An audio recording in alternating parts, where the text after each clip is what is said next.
और इसलिए यही सही दिशा है। इस दिशा को मानते हुए डॉक्टर मोहन यादव जी की सरकार ने आने वाले 5 वर्षों में 1 करोड़ हेक्टेयर में सिंचाई का पानी पहुँचे, इसके लिए बजट में पर्याप्त प्रावधान किए हैं। इससे ज़्यादा लोगों को, चाहे वो गरीब हों, चाहे वो मध्यम वर्गीय हों, चाहे वो अमीर ही क्यों ना हो, लेकिन 70 वर्ष से ज़्यादा हैं तो उनको भी आयुष्मान कार्ड में 5 लाख रुपए तक का मुफ्त में इलाज देने की सुविधा देने का ऐलान केंद्र की सरकार ने किया है। तो हमारे जो बुजुर्ग सामान्य आदमी जो सरकारी स्कूल में पढ़ते हैं उनको हम क्वालिटी एजुकेशन देने की व्यवस्था करेंगे, क्योंकि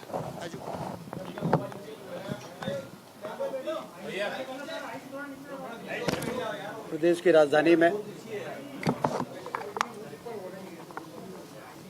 आज की इस पत्रकार वार्ता में उपस्थित सभी सम्मानित पत्रकार बंधुओं का बहुत बहुत स्वागत है। देश में लंबे अंतराल के बाद किसी पार्टी की लगातार तीसरी बार सरकार बनी है और मोदी जी के नेतृत्व में जिस प्रकार से उनको बहुमत मिला है, ये भारतीय जनता पार्टी की सरकार की और मोदी जी के नेतृत्व में देश में जो काम हुए हैं उस पे जनता का जो आशीर्वाद है वो हम सबको समझ में आता है। वहीं दूसरी ओर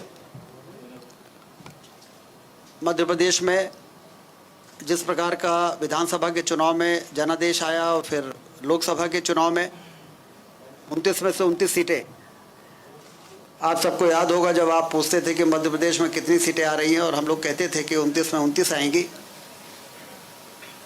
तो आप लोग भी भरोसा नहीं करते थे। लेकिन हम लोगों को इस बात का भरोसा था कि ज़मीन में जिस प्रकार से केंद्र सरकार की योजनाएं, राज्य सरकार की योजनाओं ने लोगों के दिल और दिमाग में सुशासन जो भारतीय जनता पार्टी का रहा है उससे जो एक विश्वास पैदा किया है, उससे निश्चित रूप से हम सबको आशीर्वाद मिलेगा। और विधानसभा में 163 सीटें और फिर लोकसभा में 29 में से 29 सीटें, ये दर्शाता है कि मध्य प्रदेश अब भारतीय जनता पार्टी का गढ़ बन चुका है। अभी मध्य प्रदेश की सरकार ने, डॉक्टर मोहन यादव जी की सरकार ने जो बजट प्रस्तुत किया और जो पारित हुआ है उसमें 3,65,000 करोड़ का बजट पिछले बजट से 16% ज़्यादा इस संकल्प के साथ पारित हुआ है कि आने वाले 5 वर्षों में हम मध्य प्रदेश की बजट की साइज़ को बढ़ाकर दोगुना करेंगे। इसका मतलब कि 5 वर्ष बाद जब हम बजट पेश करेंगे तो 7 लाख करोड़ से ज़्यादा होगा। और जब इस प्रकार का बजट आता है तो फिर इंफ्रास्ट्रक्चर के काम के लिए धन की कमी जो लंबे समय से हमारे प्रदेश में एक बड़ी चुनौती होती थी, हम लोग कभी भूल नहीं सकते। ये वही मध्य प्रदेश है जो 2003 के पहले सड़कों में गड्ढे भरने के लिए भी बजट नहीं होता था, ओवरड्राफ्ट हो जाता था। जब भी बात करो वर्क्स डिपार्टमेंट के लोगों से तो काम करने वाले लोग कहते थे कि साहब हमें चेक तो मिल गया है लेकिन वो इनकैश नहीं हो रहा, ओवरड्राफ्ट हो गया है। लेकिन आर्थिक सुशासन भारतीय जनता पार्टी की सरकार ने जिस प्रकार से 2003 से लाकर लगातार काम करने का काम किया है, उसका ये परिणाम है कि इंफ्रास्ट्रक्चर में ऐतिहासिक काम हुआ है। कोई इस बात से इनकार नहीं कर सकता कि संभागीय मुख्यालय जितने हैं वो 4 लेन की सड़कों से, विश्व स्तरीय सड़कों से जुड़ गए। लेकिन अभी भी बहुत काम करने की ज़रूरत है। इसलिए मध्य प्रदेश में इस बजट में हम लोगों ने ये संकल्प लिया है और प्रावधान किया है कि 5 एक्सप्रेसवे नए बनाएंगे। Atal expressway, Narmada expressway, Vindhya expressway, Malwa Nimar expressway, Bundelkhand expressway, जो आर्थिक गति को बहुत तेज करेंगे। दूसरी ओर सब जानते हैं कि जब हमारी सरकार बनी थी तो 7 लाख हेक्टेयर में सिंचाई होती थी, आज 47 लाख हेक्टेयर में सिंचाई हो रही है। हमने ये भी प्रावधान किया है कि 2 साल में ये 47 लाख बढ़ के 60 लाख हो जाएगा हेक्टेयर और 5 वर्षों में 1 करोड़ हेक्टेयर में किसानों के खेतों में सिंचाई का पानी नहरों के माध्यम से पहुंचाने का काम हम लोग करेंगे। अटल बिहारी वाजपेयी जी कहते थे, देश को समृद्ध करना है तो धरती से दौलत पैदा करना पड़ेगा, नदियों को जोड़ना पड़ेगा। हमारे देश में कई जगह बाढ़ आ जाती है तो कहीं सूखा रहता है। जहाँ बाढ़ आती है वहाँ पानी को रोक के, और जहाँ सूखा है, पानी की कमी है, वहाँ पे उस पानी को पहुँचा के हम इस देश में हरित क्रांति लाएं। धरती से दौलत किसान पैदा करेंगे तो उनकी परचेजिंग कैपेसिटी बढ़ेगी, खरीदी बिक्री बढ़ेगी तो मैन्युफैक्चरिंग बढ़ेगी, बाजार में रौनक आएगी। ये किसान समृद्ध होगा तो देश समृद्ध होगा, बहुत पुराना नारा है। लेकिन किसान समृद्ध कैसे होगा, इस दिशा में गंभीरता से यदि किसी ने काम किया तो मोदी जी की केंद्र सरकार ने और मध्य प्रदेश की सरकार ने इस दिशा में बहुत तेज़ी से काम किया। और मध्य प्रदेश को तो कृषि कर्मण अवार्ड लगातार 6 बार मिला। जो पहले कभी पंजाब हरियाणा को मिला करता था, वो अब मध्य प्रदेश को मिलना शुरू हो गया है। और इसलिए यही सही दिशा है। इस दिशा को मानते हुए डॉक्टर मोहन यादव जी की सरकार ने आने वाले 5 वर्षों में 1 करोड़ हेक्टेयर में सिंचाई का पानी पहुँचे, इसके लिए बजट में पर्याप्त प्रावधान किए हैं।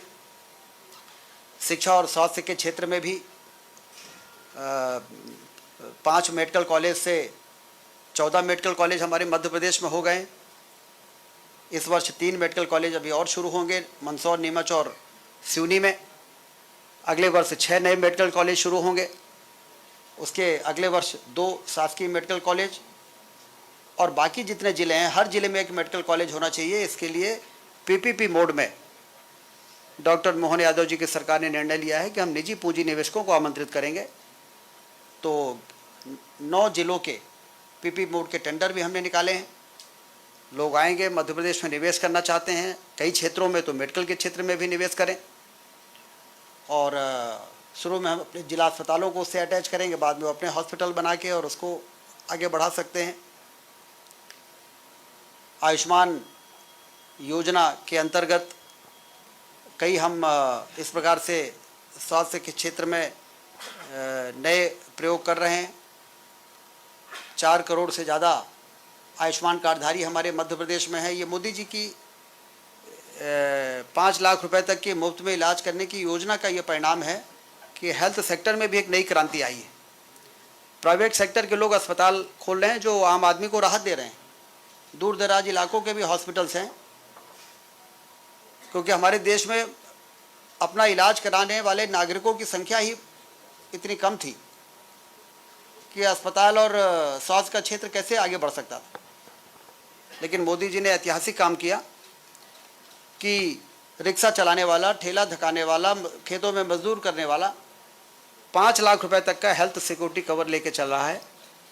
और अस्पताल चलाने वाले लोगों को मालूम है कि गरीब आदमी ज़रूर है, लेकिन अस्पताल अपना इलाज कराने के लिए सक्षम है। और उसके कारण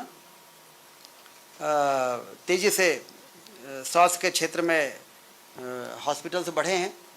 ये भारतीय जनता पार्टी की सरकार की नीति का ये परिणाम है कि इस क्षेत्र में एक क्रांतिकारी बदलाव हुआ है। आने वाले दिनों में इसको और आगे ले जाने की योजना है। 70 वर्ष से ज़्यादा लोगों को, चाहे वो गरीब हों, चाहे वो मध्यम वर्गीय हों, चाहे वो अमीर ही क्यों ना हो, लेकिन 70 वर्ष से ज़्यादा हैं तो उनको भी आयुष्मान कार्ड में 5 लाख रुपए तक का मुफ्त में इलाज देने की सुविधा देने का ऐलान केंद्र की सरकार ने किया है। तो हमारे जो बुजुर्ग हैं, जो कभी कभी सोचते हैं कि बच्चे से भी अपने इलाज के लिए पैसा मांगने में जो संकोच करते थे, अब उनके जेब में भी आयुष्मान कार्ड रहेगा और वो कहीं भी बड़े से बड़े अस्पताल में जाके अपना इलाज करा सकेंगे।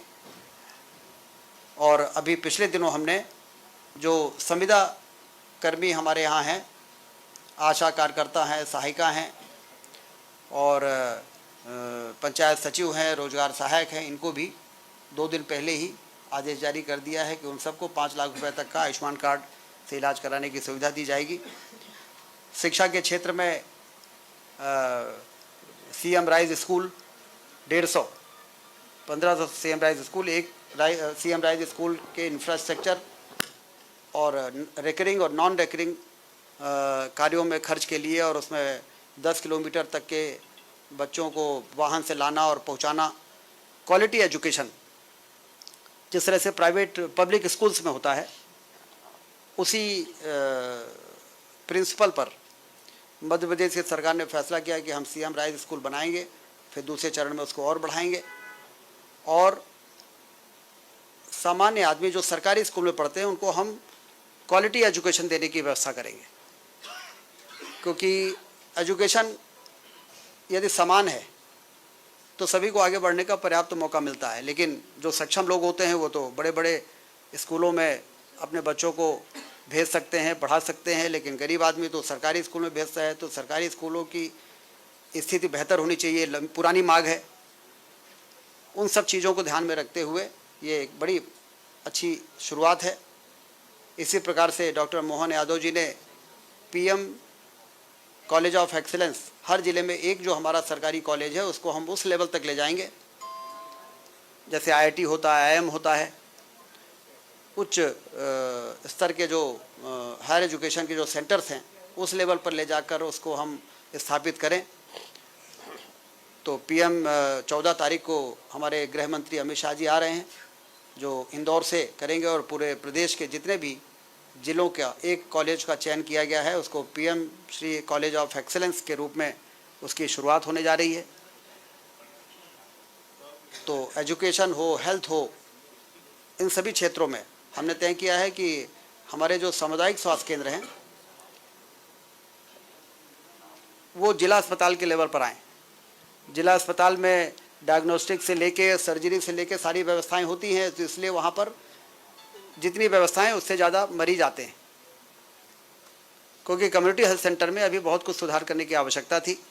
हम लोगों ने एनालिसिस किया, मुख्यमंत्री जी के निर्देश में क्या कमी है कि हम अपने ब्लॉक लेवल पे जो जैसे मध्य प्रदेश में 350 सामुदायिक स्वास्थ्य केंद्र हैं उसको हम उस लेवल पर ले जाएं कि वहाँ सर्जरी भी हो, एनेस्थीसिया वाले भी रहें और रेडियोलॉजिस्ट भी रहें, मेडिसिन के भी स्पेशलिस्ट रहें, गायनी के भी रहें। तो इसमें जो गैप निकल के आया कि हमें लगभग 2500 डॉक्टर चाहिए और आउटसोर्स के लोग चाहिए 15-16 हज़ार, पैरामेडिकल स्टाफ चाहिए। तो इस बजट में मुझे आपको बताते हुए खुशी हो रही है कि पहले चरण में 18,000, दूसरे चरण में 10,000, ऐसा करके 40,000 तक स्वास्थ्य कर्मियों को डॉक्टर मिला के भर्ती करने की तैयारी हमारी है। और जो ग्रामीण क्षेत्रों के स्वास्थ्य केंद्रों में स्टाफ की कमी के कारण स्वास्थ्य सुविधाएं प्रभावित हो रही थी उसको भी ठीक करने का संकल्प लिया गया है और उसके लिए बजट का प्रावधान किया गया है। हेल्थ का बजट 34% बढ़ा है मध्य प्रदेश में। मेडिकल एजुकेशन और हेल्थ डिपार्टमेंट को एक कर दिया गया है, जिससे आपस में कोऑर्डिनेशन की जो कमी होती थी उससे स्वास्थ्य सुविधाओं में बेहतर करने में जो देरी होती थी उसको भी ठीक कर दिया गया है। तो इस बजट से आप ये देखेंगे कि चाहे वो इंफ्रास्ट्रक्चर हो, चाहे वो हेल्थ सेक्टर हो, चाहे वो एजुकेशन का सेक्टर हो, चाहे वो निवेश का क्षेत्र हो, मध्य प्रदेश निवेश के मामले में अब देश में सबसे प्रेफर्ड डेस्टिनेशन के रूप में देखा जाने लगा है। ये पिछले 15 वर्षों में जो रोड शोज हुए हैं, इन्वेस्टर समिट हुआ है, उससे मध्य प्रदेश की बड़ी मार्केटिंग हुई है। एक और हमने मार्केटिंग की, एक तरफ हमने बिजली की सप्लाई सरप्लस पावर स्टेट बनाया, इंडस्ट्रियल एरिया के डेवलपमेंट किए, लैंड बैंक्स बनाए और हमारी जो पॉलिसी है इंडस्ट्रियल पॉलिसी उसको हमने ऐसा अट्रैक्टिव बनाया है कि लोग मध्य प्रदेश की ओर आकर्षित होना शुरू हो गए हैं। ये वाल्वो जैसा प्लांट 6 प्लांट इंदौर और यहाँ मिला के 5 यूनिट लगाना कोई ऐसे ही नहीं हुआ है। इसके लिए उनको समझ में आया है कि मध्य प्रदेश में न सिर्फ बिजली की कमी नहीं है, पर्याप्त पानी है, पर्याप्त ज़मीन है, लॉ एंड ऑर्डर भी अच्छा है, शांत प्रदेश है, लॉजिस्टिक्स के मामले में भी सेंट्रली लोकेटेड है। यदि हमारे यहाँ लैंड लॉक्ड स्टेट है, यदि हमारा ये माइनस पॉइंट था कि हम समुद्र के किनारे नहीं हैं, तो हमारा प्लस पॉइंट भी ये था कि हम सेंट्रली लोकेटेड हैं। तो लॉजिस्टिक्स के मामले में अपने प्रोडक्ट को देश के किसी कोने में ले जाने में सबसे बेहतर लोकेटेड प्रदेश है।